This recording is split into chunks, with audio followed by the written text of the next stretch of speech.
অনুরোধ রইল, কেউ খারাপ চোখে দেখবেন না প্লিজ।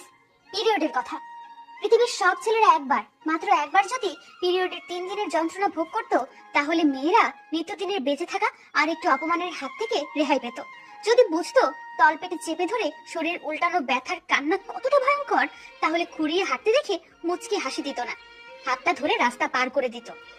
যদি টের পেত কি সাংঘাতিক কষ্ট নিয়ে একটা মেয়ে মাসচক্রের এই 5 থেকে 6 দিনের সময়টা পার করে, চিটচিটে গা ঘিনঘিনিয়ে একটা অস্বস্তিকর অবস্থা নিয়ে ক্লাস, অফিস, সংসার, মাটি কাটা, ইট ভাঙা সবকিছু রুটিন মেনেই করে যায়, তাহলে অন্তত এটাকে নিয়ে আর উপহাস করতো না।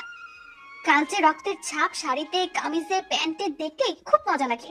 হেসে গড়াগড়ি খেয়ে অন্যের গায়ে পড়ে বলতে শুনেছি, মামা তোর কি মাসিক চলতেছে, আজকে কয়দিন?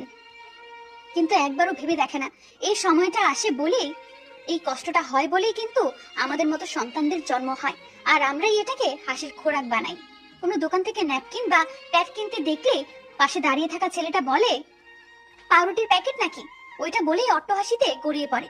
কিন্তু একবারও যদি বুঝতো ওই পাউরুটির মতো ন্যাপকিন বা প্যাডটা ব্যবহার করতে গিয়ে তাদের কতটা বিরক্তির অবস্থার ভেতর দিয়ে কাটাতে হয়।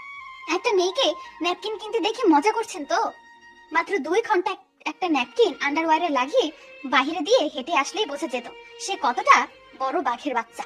আমার বড় মায়ের পিরিয়ড হয়েছে বলেই আমার নানির জন্ম, আমার নানির পিরিয়ড হয়েছে বলেই আমার মায়ের জন্ম, আমার মায়ের পিরিয়ড হয়েছে বলেই আমার জন্ম।